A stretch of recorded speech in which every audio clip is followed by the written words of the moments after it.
Tere, ma olen Andreas, 21-aastane turundusettevõtte omanik ja täna me reageerime populaarsetele ettevõtlusega seotud videotele.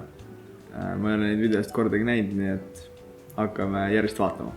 Minu kõige suurem soov oli töötada ennast vabaks palgatöölt ennem oma 30. eluaastat. Ja ma saavutasin selle 2 aastat ennem oma 30. eluaastat ja ka sinul on see tegelikult võimalik. Ja mis oli peamine viga, mis mind takistas ettevõtlusega tegelemast oli see, et ma otsisin kogu aeg mingit nišitoodet või teenust, mida pakkuda. Ja see on üks suurimaid vigu, mida tehakse, kui üritatakse otsida oma seda äriideed. Ärge otsige mitte ühtegi nišitoodet või teenust, vaid pakkuge seda, mis teid ennast kõnetab, midagi, mida te võib-olla ise juba kasutate. Ja tehke seda oma konkurendist paremini. Alati, 100% on seal võimalus leida eristumine. Ma olen Kerliga selles suhtes nagu täiesti nõus, et see tegelikult ei ole nagu väga vahet, millega sa alustad, tähtsam on lihtsalt nagu alustada. Asi, millega ma väga tegelikult ei ole nõus, on see, et ta ütles, et oota, kus see oli. Vaid pakkuge seda, mis teid ennast kõnetab, midagi. Et ta ütleb, et peaks pakkuma midagi, mida ennast kõnetab, aga näiteks mina võtsin turunduse ainult sellepärast, et see on nagu hästi kõrge väärtusega teenus, mida pakkuda. See saab ettevõtjatele 10 000 käivet tuua iga kuu juurde. Nii et kui mina peaksin nagu parandama veidi, siis ma ütleks, et pigem võtke selline teenus või toode, mis loob palju väärtust kellegi jaoks. Aga muidu top notch.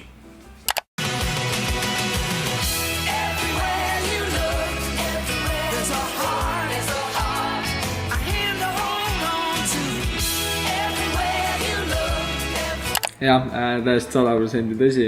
Kui sa alustad, siis sa oledki päris pikka aega võid olla üksi. Ehk siis sina ise tegeledki müügiga, turundusega, saad ise raamatupidaja, finantsjuht, tegevjuht.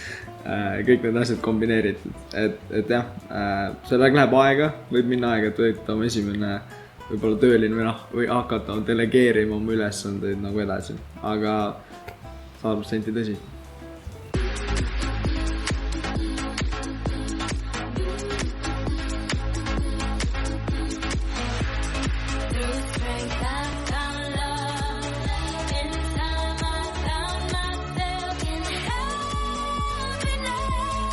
Stop. Ma panen korra vaatasin nii palju asju, mida...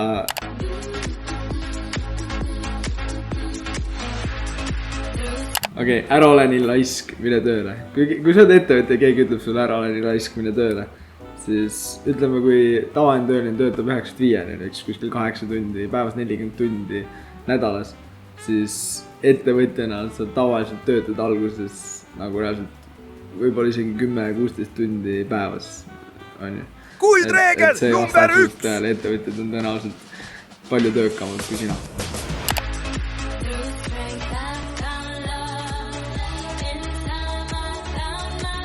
Ja see on teine teema. Et inimesed, kes ütlevad sulle, et tee tasuta või suur allahindlus, siis tegelikult tõde on see, et nagu tõelised sõbrad just maksavadki su teenuse eest nagu täis hinda ja jätavad veel hea tagasisidega. Nii et kus su miljonid on, eks ju, et ettevõtlus ei ole ainult see, et kohe on miljonid ja see, et see on ikkagi päris pikk teekond, võib-olla minul endal ka on teekond väga pooleli alles. Et pigem just need kogemused, oskused on nagu võib-olla veel suurem osa sellest, kui puhtalt see käibenumber. Ja kui teil on ettevõtjatest tuttavad, siis kindlasti toetage neid. Ma võin põhimõtteliselt garanteerida, et neil on vaimselt päris keeruline või nad on stressis. Nii et next. Turundustööriistad teevad sinu elu kordades lihtsamaks. Kujuta ette, kui peaksid mitmel erineval platvormil 3 korda päevas manuaalselt postitama. See oleks ajakulukas ja tüütu, mistõttu proovi oma tegevusi võimalikult palju automatiseerida. Kirjuta korraga valmis umbes kuu jagu postitusi ja ajasta need ka kohe ära. Kasuta ajastamiseks näiteks Meta Business Suite'i, kus sa saad postitusi ajastada nii Instagramis kui ka Facebookis. Sellega sa hoiad kokku väga palju oma väärtuslikku aega. järgmiste turundusnippide saamiseks jälgi seda kasutajat siin. Ja automatiseerimine on tõesti see teema, mis on viimastel aastatel nagu eriti päevakajaliseks muutunud. Ma ütleks nii, et jah, kui me siin räägime postitustest ja orgaanilisest sisust, siis tõesti ajastamine on nagu hea moodus. Sa saad näiteks luua võttagi üks päev, kus sa lood kogu kuu aja contenti ja siis ajastad selle ükskõik mingis tarkvaras siis ära. I put that on my mama, on my hood, I look fly, I look good, you can't touch my back, but you... Jah, ütleme, et jah, vastab jällegi 100% tõele. Eriti kui sinu business on online, sul on online business, ükskõik kas see on siis turundusagentuur või e-pood, siis vastab 100% tõele.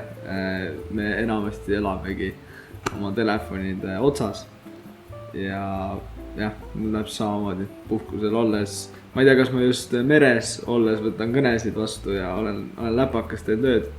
Aga jah, kui kliendid helistavad, siis peab vastu võtma. I'm having panic attacks, all right? The other night I thought I was having a fucking heart attack. I puked in a trash barrel on the way over here. I haven't slept for fucking weeks. Tead, ettevõtlusel on nagu omad plussid miinused. Jah, me saame oma aega planeerida, eks ju. Meil on tõenäoliselt suurem sissetulek kui ütleme Eesti keskmise palgaga inimesel. Aga sellel on palju nagu miinuseid ka, millest nii väga ei räägita, eriti sotsiaalmeedias. Pigem just näidatakse, kuidas inimesed sõidavad Lamborghinide ja Bugattidega ringi.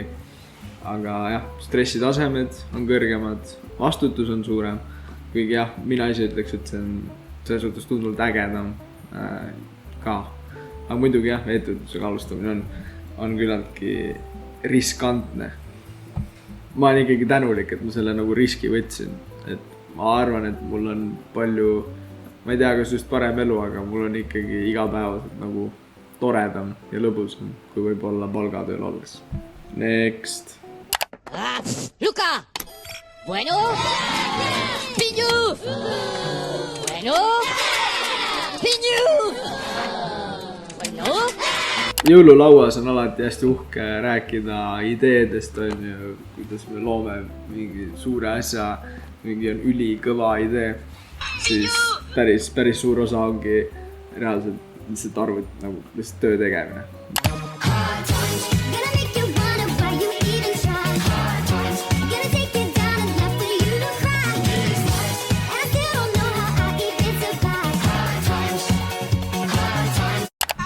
Ja see on seesama, millest me ennegi rääkisime, et vastab jällegi tõele. Mina ka käin puhkustel päris mitu korda aastas ja iga päev on telefonis suhtlemist väga palju, eriti alustavatel ettevõtjatel. Täiesti tavaline ja täiesti normaalne. Esimene viga, mida sa turunduses teed, sa ei tõsta oma ettevõtte nime tuntust. Sa pead esmalt tutvustama, kes sa oled, mida sa teed ja miks, et alustada aktiivset müüki. Sul on vaja vähemalt 5 kokkupuutepunkti oma potentsiaalse kliendiga, et nad teaksid, kes sa oled ja et neil oleks usaldus ostu sooritamiseks. No, ta räägib siin selleks, et ettevõtte nimi peab nagu tuntud olema, et põhimõtteliselt teha müüki. Minu arust see ei vasta nagu üldse tõele. Me oleme klientidega ka varasemalt lihtsalt täiesti uue logo, uue nimega alustanud, ühe sotsiaalmeedia kampaaniaga saanud nagu väga palju kliente ja käivet. Nii et mina ütleks, et see ei vasta tõele, aga pikemas perspektiivis absoluutselt see on mõistlik oma mitmed kanalid pidi turundada. Et siis su bränd saab ka rohkem nagu tuntust, et selles suhtes ma olen nagu täiesti nõus. Aga ütleme, et oma esimesed müügid teha ja nii, tegelikult ei pea siin nagu mitte keegi teadma. Et tegelikult mitte keegi ei pea teadma sinu brändi, sinu nime, tegelikult saab ka nii-öelda võõrale inimesele nagu müüki teostada. No nii, jälle muuga jälle. Võib tunduda üllatav, aga klient ostab su toodet või teenust alles peale 7. korda, kui ta sellega tutvunud on. Ja kui klient sinult kohe ostab, siis see tähendab, et keegi teine on need toote tutvustuskorrad temale ära teinud. See vastab küll tõele, et klient ei pruugi tõesti, kui ta esimest korda mingist tootest või teenusest kuuleb, siis see on tõenäoline, et ta ei ostagi esimesel korral seda toodet või teenust. Siis see tähendab, et keegi teine on need toote tutvustuskorrad temale ära teinud. Kui keegi sinult midagi ostab, siis see võib ka olla see, et ta reaalselt kuulebki ja näebki sellest esimest korda. Näiteks ma olen ka pidanud ehitusettevõtjatele täiesti algusest peale selgitama esimesel kohtumisel, mis on üldse sotsiaalmeedia turundus, aga nad on saanud kohe kliendiks. Nii et ei pruugi tõele vastata, aga jah, muidu üldises mastaabis ma olen sellega nõus. Kõik on hästi. See on välja mõeldud töö. Lasta reklaame mitte elusid. See oma viga ei ole eluohtlik. Keegi ei sure. Need on lihtsalt pikslid ekraanil. See ei ole Grey Anatoomia episood. Turundus on tunduvalt lihtsam kui töö nendel inimestel, kes töötavad PERHis. Et turundus on tegelikult üks suur testimine, mulle meeldib öelda. Aga jah, ütleme, kui kampaania on esimese nädalaga tulemusi toonud, siis ma teen samasugust rituaali. See on lihtsalt turundus. Lihtsalt tekstid, lihtsalt pikslid ekraanil. No nii, Maidu. Oi, sa ei taha teada. Elisa poolt kasutangi. Jaa. See, kuidas tänane päev läheb, siis väga hästi. See on hästi. Ega töö on töö ja müüki peab tegema. Kui sa mõtled sellele, mees, sa ärkad hommikul üles, see on kohe müükne. Sa hakkadki müüki tegema. Juba kui sa ütled tere, kas sa ütled tere, kui sa ütled tere hommikust, kes teile pakub internetti. Ma ütlen sulle, kogu aeg olen rääkinud. Müük on müükne. Mina ise olen ka müügiinimene, nii et mul tegelikult on nende, kas ma ütlen LHV ja Elisa müügimeeste, mul on respekt nende vastu täitsa olemas. Kuigi ma hiljuti kuulsin just, et nad müüvad nagu oma klientidele mingi 2-aastaseid lepinguid, millest ei saa põhimõtteliselt välja tulla. Minu arust see on väga ebaeetiline, ma kaotasin respekti nende vastu. Et ma ei tea, kas see on tõsi, jätke kommentaar, kui see on tõsi. Aga muidu see video on sitaks naljakas. Elisa poolt kasutangi. Et ärge liiga palju trollige palun neid müügiinimesi, nad teevad lihtsalt oma tööd. Sellele, mees, sa ärkad hommikul üles, see on kohe müükne. Kuldreegel number 3! Kohe müüki tegema. Meenutab mind pool aastat tagasi, kui ma iga päev tegin kõnesid, et esimesed kliendid saab. Et see on jah, ta ei ole kerge, aga ütleme, kui sa juba oled Elisa, LHV või mis iganes K3 müügiinimene, siis kõik teised müügitegevused on sinu jaoks nagu väike aevastus. Elu on ilus, kui tuleb veel üks Maiduki video. Kui sa sellele mõtled, siis kogu elu on müük. Müük. Tere loodud, spordisäred, spordimehel, spordialatseid vaja, tule vaatame sulle välja ühed. Sul on väga vaja. Müügikoolituste lõpetatakse, et kõnni selle inimese taga, kuni ta jõuab uksest välja. Müük on teist, nii et ega mina alla ei anna. Adi Zero, nagu õhu peal kõnnid, ma olen ise täiesti hämmingust. Täna panin esimest korda jalga. Luusuta, mis lõht see on? See on raha lõhk. Mis mu jalanumber on? 45. 44,5. Ideaalne. Top jalanumber on see. No, on ju head tossud? On ju. Võileiva hind 150 €. Mis see on võistlusjooksu toss. Tippsportlase toss on see. Super. Suur aitäh sulle. Võistlusjooks. Kõige parem kaun. Schoolboy cute kuuleb. Vaatame, kuidas see sulle istub. Väga aktiivne müük. Noormehe mulje. Mõtled, et oled diiler või midagi, aga siin kohe näha. Ainuke asi, mida diilib, krüpto. Väga õige. Edumeelne inimene. Mis ma just ütlesin? Kogu elu on müük. Kogu elu on müük. Esimene müük on väga edukalt tehtud.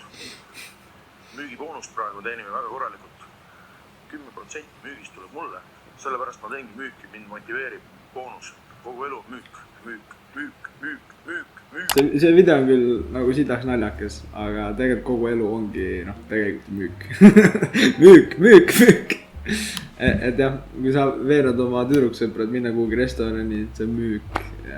Ma ei tea, igasugused sarnaseid analoogiaid on veel, kus kõik on müük. Müügiinimesed on sellepärast tähtsad, et inimesed tihti ei oska iseseisvalt otsuseid vastu võtta, mis neil elu kasu toob. See mulle meeldib niimoodi mõelda igast ajas.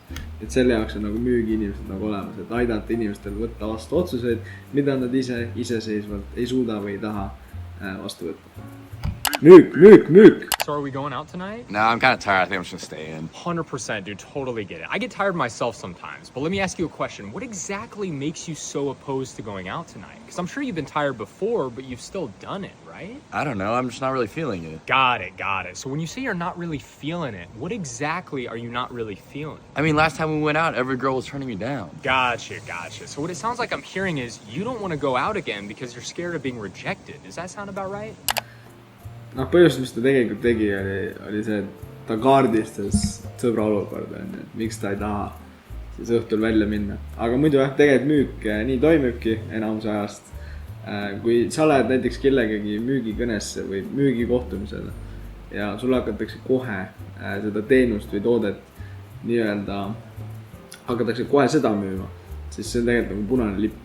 Et õige on tegelikult kaardistada kliendi olukord enne ära, enne kui hakkate teenust pakkuma, et saad aru, kas üldse saad neid nagu aidata. Nii et... I'm scared to death. I'm frightened and I don't know what to do. I'm confused and I want to go home. Ja, suured ettevõtted, kellel on võib-olla üks inimene ainult majas turunduse jaoks. Siis jah, ma tunnen neile natuke kaasa. Ütleme, meie ka näiteks spetsialiseerume ainult nagu sotsiaalmeedia turunduses. Et ütleme, üks inimene ei saa tegelikult, turundus on ka väga lai mõiste, kas me turundame Google'is, kas me teeme Google Ads'e, kas me teeme sotsiaalmeediat, kas me teeme LinkedIn'i. Need on kõik erinevate parameetrite ja strateegiatega asjad. Tegelikult oleks vaja nagu iga selle jaoks eraldi inimest või siis eraldi nagu spetsialisti. Kui sa tahad veel selliseid videosid näha, kus ma reageerin erinevale sisule, siis kindlasti pane like, subscribe ja võib-olla isegi jäta mõni video või idee, millele ma võiksin järgmine kord reageerida. Aga muidu, tänud, et sa vaatasid. Näeme järgmine kord.